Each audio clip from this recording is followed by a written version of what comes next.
दोस्तों, जैसा कि आप जानते हैं कि देश में समान नागरिक संहिता यानी कि यूसीसी और नागरिकता संशोधन अधिनियम यानी कि सीएए, इन दोनों के ही लागू होते ही ये देश में चर्चा का सबसे बड़ा विषय हुए हैं। दोस्तों, हाल ही में यूसीसी को उत्तराखंड में लागू कर दिया गया है और आगे इसको राजस्थान में भी लागू करने की संभावना है और इसके उत्तराखंड में लागू होते ही ये फिर से चर्चा का विषय बन चुका है। और आज हम आपको इसके बारे में बताएंगे कि आखिर यूसीसी और सीएए इसका मतलब क्या होता है और आखिर अगर ये देश में लागू हो गए तो इससे क्या होगा। तो सबसे पहले हम बात करते हैं यूसीसी की। दोस्तों, इसका फुल फॉर्म है यूनिफॉर्म सिविल कोड, जिसका हिंदी में मतलब है समान नागरिक संहिता।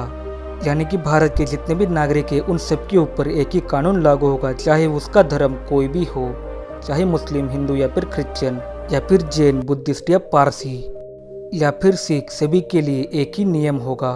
अगर एक बार यह कानून देश पे लागू हो गया तो फिर शादी करना, बच्चा गोद लेना, तलाक, ये सब चीज़ें सबके लिए समान हो जाएंगी। लेकिन आपको बता दें कि भारत ये अकेला देश नहीं है जिसने ये कानून लागू किया है। इससे पहले America, Malaysia, Pakistan, Indonesia, Ireland, मिस्र, बांग्लादेश, इन सभी देशों ने इस कानून को पहले ही लागू कर दिया गया है। दोस्तों, अब हम बात करते हैं सीएए की। इसका फुल फॉर्म होता है सिटीजनशिप अमेंडमेंट एक्ट, जिसका मतलब है नागरिकता संशोधन अधिनियम। अगर सीएए भारत पे लागू हो गया तो पाकिस्तान, अफगानिस्तान और बांग्लादेश, इन देशों में जितनी भी माइनॉरिटीज़ यानी कि अल्पसंख्यक लोग हैं जो दिसंबर 2014 से पहले किसी प्रताड़ना के कारण भारत में आके बसे थे, उन सबको नागरिकता दी जाएगी। इसके लिए उनका 2014 से पहले भारत में आया हुआ होना चाहिए। और इसमें मुस्लिम्स को छोड़कर बुद्धिस्ट, हिंदू, सिख, क्रिश्चियन, इन सभी धर्मों के लोगों को शामिल किया गया है। इसमें मुस्लिम्स को इसलिए शामिल नहीं किया गया क्योंकि पाकिस्तान, बांग्लादेश और अफगानिस्तान, इन देशों में मुस्लिम्स बहुसंख्यक है यानी कि मेजॉरिटी में है। इस कानून को इससे पहले आखिर क्यों लागू नहीं किया गया था, तो आपको बता दें कि 2016 में इसको सबसे पहले लोकसभा में पेश किया गया था। उसके बाद इसको राज्यसभा में पास किया गया था और फिर ये वही अटका रह गया और इसके बाद इसको संसदीय समिति में भेजा गया था और 2019 में इलेक्शन होने के बाद फिर से इसको पास कर दिया गया था और 2020 में इस पे राष्ट्रपति जी की मुहर भी लगी थी। लेकिन फिर भी सीएए ये कानून पास नहीं हो पाया था।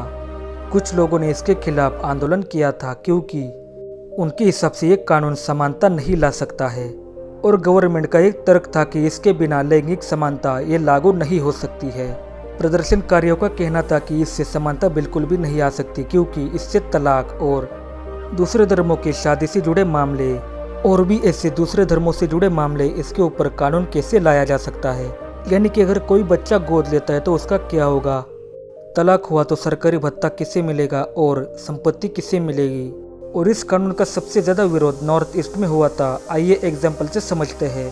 दोस्तों, नॉर्थ ईस्ट में 7 राज्य है जिसको 7 सिस्टर्स कहा जाता है और इसके अंदर 238 समूह मौजूद है और इन सभी का रहन सहन अलग है, इनका पहनावा सब कुछ अलग अलग होता है और ये नॉर्थ ईस्ट को ही अपनी जन्मभूमि और कर्मभूमि मानते हैं और उनका ऐसा लगता है कि अगर पड़ोसी देशों के लोगों को नागरिकता दी जाएगी तो उनका हक छीन लिया जाएगा।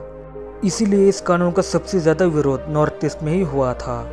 तो दोस्तों, अगर आपको सीएए और यूसीसी इन दोनों का मतलब समझ में आ गया होगा तो इस वीडियो को लाइक एंड शेयर जरूर करें और अगर आप इस चैनल पर नए हैं तो इस चैनल को सब्सक्राइब करके पास वाले बेल आइकन को दबाएं और ऑल पे क्लिक करें। मैं आपसे मिलता हूँ किसी और वीडियो में और तब तक के लिए नमस्कार। और हमें कमेंट में ज़रूर बताइए कि क्या ये कानून लागू होना चाहिए या नहीं।